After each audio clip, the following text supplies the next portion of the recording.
주상호, 문제가 있으면 핵심에 접근해서 원인을 제거하는 게 네 방법 아니야? 그래서요? 설마 그 해결책이 연애라는 건 아니죠? 정 모르겠으면 2주 체험판이라도 해보던가. 선배가 무슨 스트리밍 사이트예요? Huh? The streaming service didn't give me a 2-week free trial. It only gave me a 1-week free trial, and then I had to pay for more. 미리 보기는 여기까지. 어때?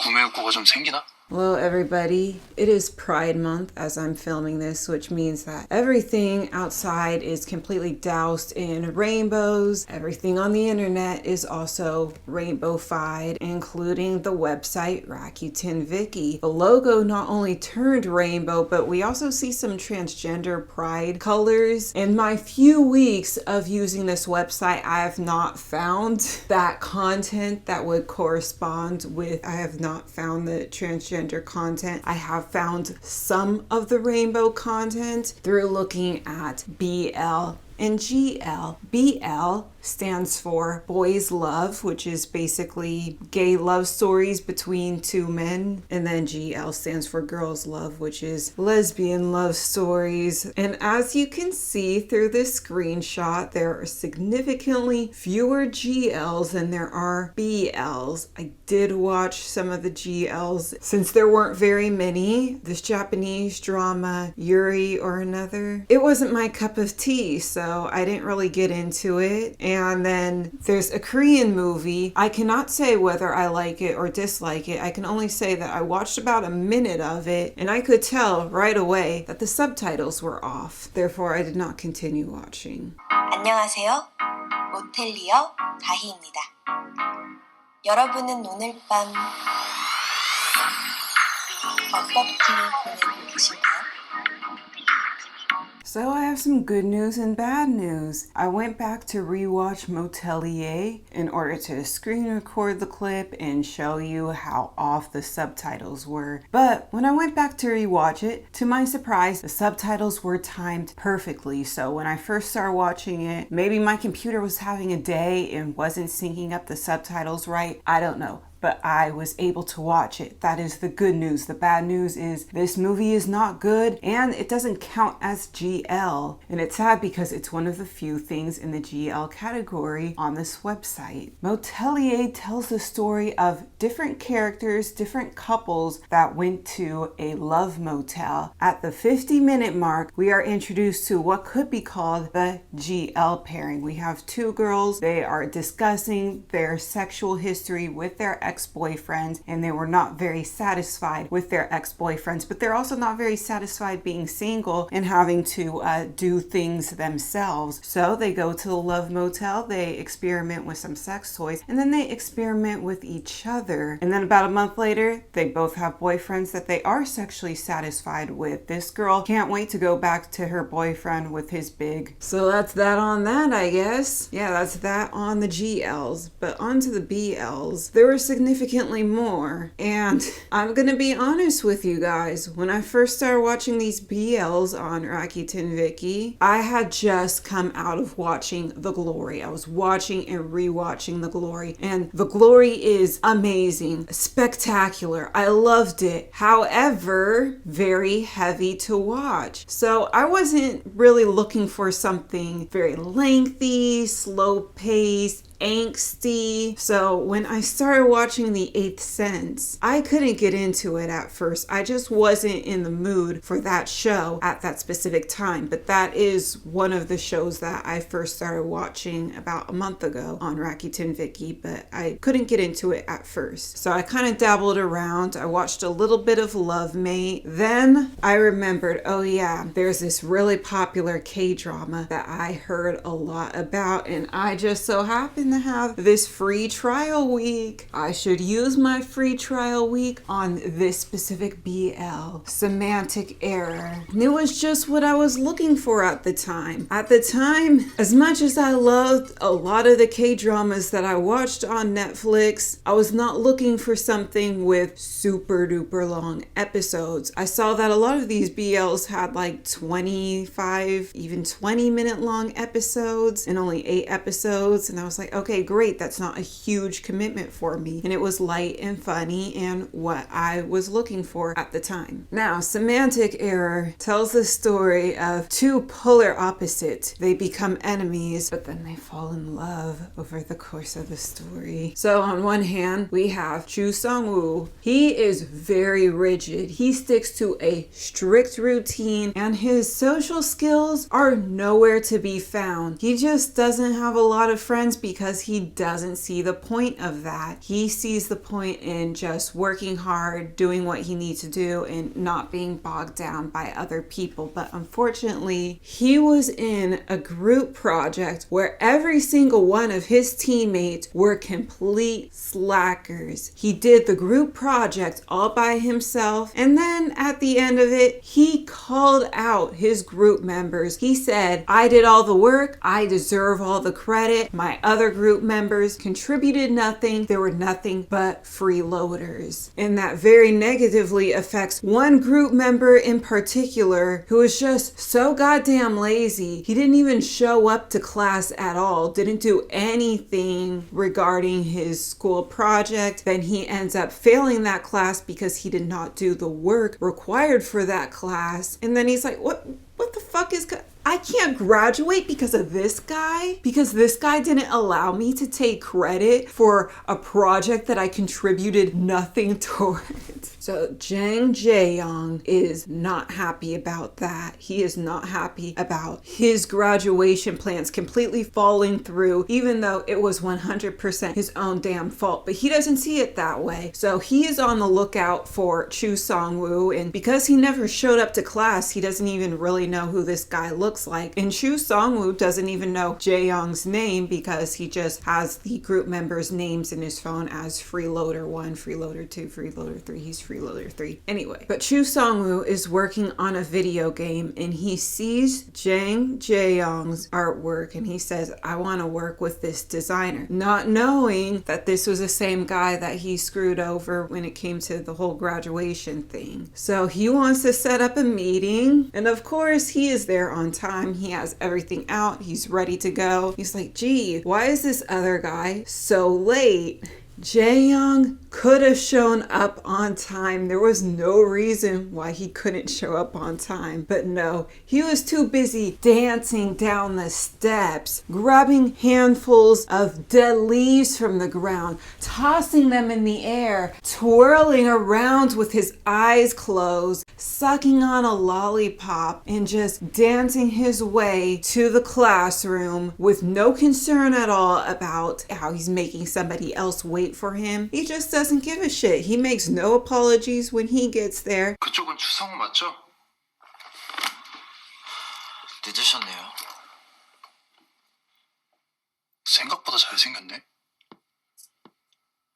He's like, oh, I didn't know you were this handsome. I'm sure if he had only known, he would have shown up on time, right? And after Jaeyoung impresses Sangwoo with his art skills, Sangwoo asks for Jaeyoung's number and he's like, oh, I'm already in your phone. 내 번호 저장돼 있는데? 네? 드디어 만났네. 상우야?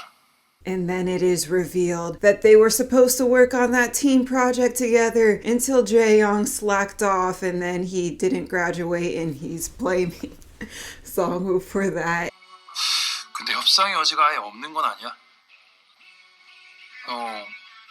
저 때문에 졸업에 차질이 생겨서 정말 유감이에요. 라고 해봐. 그럼 내가 한번 고려해볼게. I'm 100% on Sangwoo's side when it comes to this conflict, but I found it very amusing watching Jaeyoung completely mess with Sangwoo. He finds out what Sangwoo's least favorite color is, dresses head to toe his least favorite color. Sangwoo has a very strict morning routine. He fucks with the morning routine. He buys all of Sangwoo's favorite coffee drink that's on campus. He doesn't even like the coffee drink, but he's like, oh, this stuff is trash, it's nasty, but I'm still gonna drink it because I bought all of this coffee. And he takes Sangwoo's favorite spot in class. Sangwoo is not only pissed off, but he's also completely confused by all this, which makes him even more pissed off because he's somebody who really likes control. He works like a machine, and the fact that this guy is acting very strangely, that is just so confusing for him. And the thing that really got me about all of this, Jaeyoung put this much effort into his studies, he would have graduated no problem. Now, despite the fact that this K-drama is only 8 episodes long and there's only like 20 minutes to each episode, I did think that it was paced very well. The enemies to lovers story arc. Yeah, when they were enemies, the thing that they were fighting over wasn't very serious, so they didn't do anything very mean. We get like about 2.5 episodes of Jaeyoung completely messing with Sangwoo. It was very funny. I really enjoyed that. Chu Sangwoo is so cute when he's angry. So cute. So cute. 저도 이제 안 참을 거란 얘기입니다.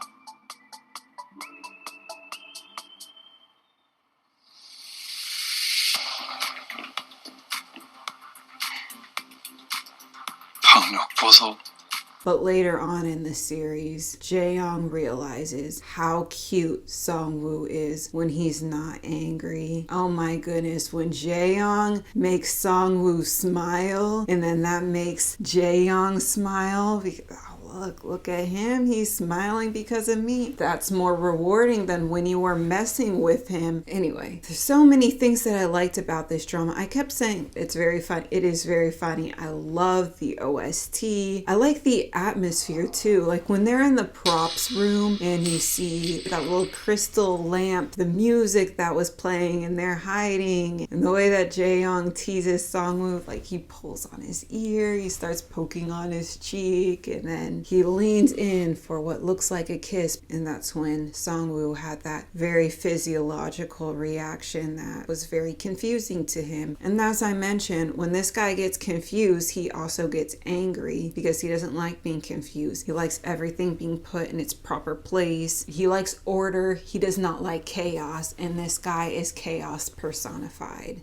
Basically, Sangwoo thinks that he is completely malfunctioning when he realizes that he's actually attracted to Jaeyoung. I like that scene of him just lying on the floor sideways. He had searched abnormal desires, hormone disorder. Something is going wrong with him, but no, baby, you just found somebody that you are attracted to, and unfortunately it's somebody who's very different from you. I thought it was well paced because at first we see Jaeyoung, he's the one who's imposing himself on Sangwoo, sitting next to him at class, that sort of thing, teaming up with him on a group project when Sangwoo wants absolutely nothing to do with him. But then after Sangwoo says, hey, even though you started being nice to me just this last episode, I don't like you, I don't want to see you anymore. And then they have that separation period where Sangwoo realizes that even though everything's back to normal, he's malfunctioning even more.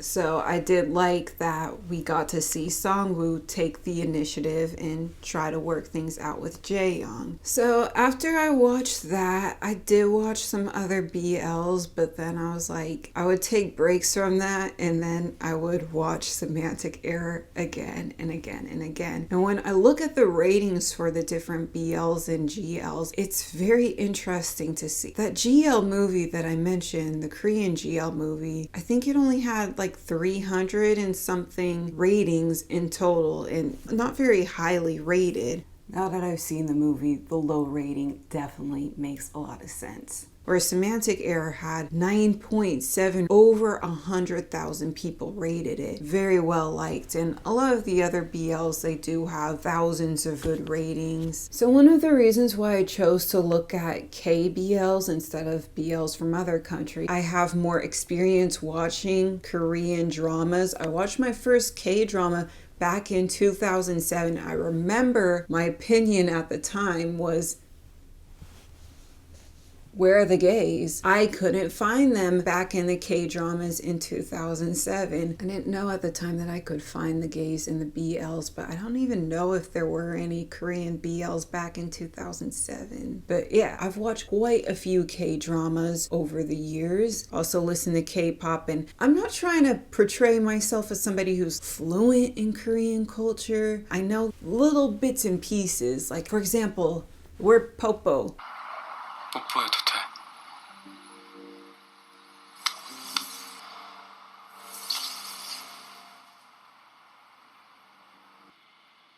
뽀뽀해도 되는데. 미친놈아, 너 앞에서 절대 안 해. 내가 너 술버릇 더럽다고 고치라고 했지. 귀여워서 뽀뽀 좀 하는 게 죄냐?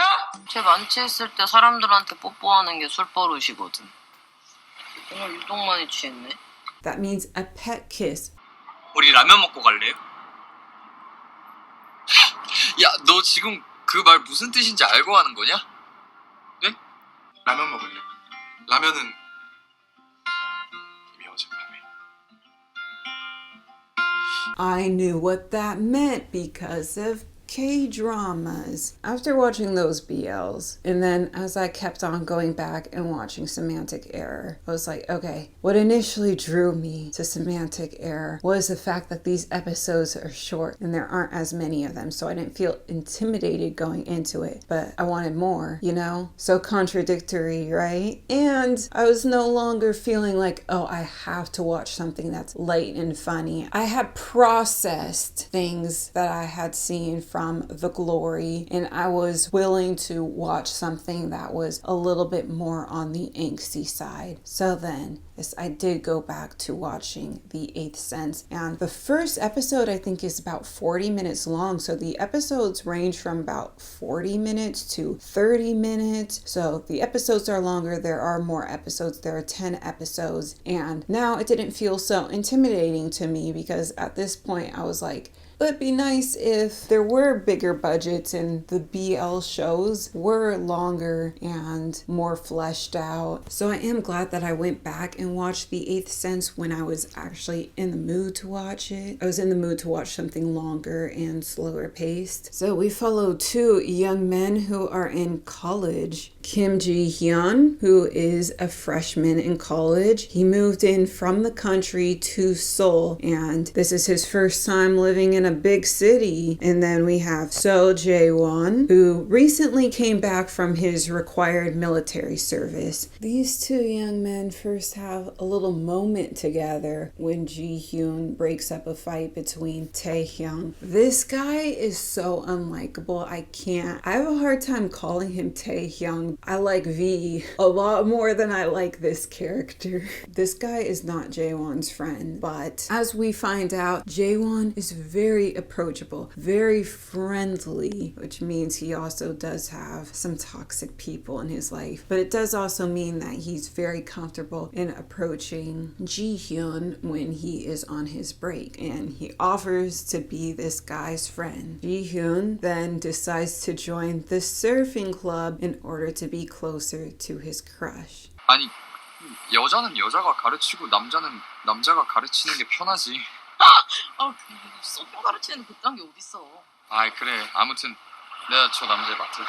I did definitely think that it was a good idea for him to teach another guy. Setting aside the fact that he just wanted to be closer to his crush, I don't think he could do that with another girl. They would call that sexual harassment, right? Like touching on her chest and being on top of her. That just wouldn't be a good look for the surfing club. And very early on in this show, we get a first kiss. One of the things that I've also picked up on, sometimes there are exceptions, of course, but for the most part, these Korean dramas really take their time with the romantic stories. Not a lot of kissing scenes. You have to wait a long time to see kissing scenes, and oftentimes you see closed mouth kissing scenes. You don't often see really huge makeout scenes. We see a lot of popos because sometimes when you watch gay shows or movies where the the kissing scenes are very closed mouth. I see people make comments of, oh, I wonder if that actor was really uncomfortable playing a gay character and that's why the kissing scenes look like that. But then when I see the heterosexual content look like this, it's like some of these Korean dramas, they don't have a lot of really passionate kissing scenes. And definitely they can go all out when it comes to things like violence, but when it comes to sexuality, a lot more conservative about that. So that's definitely something that I've noticed. So that is to say, when we got our first kiss very early on, I was a little bit surprised because they usually make you wait forever. They had been drinking some. He wasn't trashed drunk when that happened. But then later on, he gave jaeyoung a little popo on the cheek, and then jihyun asked, oh, is that normal for him? 제 만취했을 때 사람들한테 뽀뽀하는 게 술버릇이거든. 오늘 유독 많이 취했네.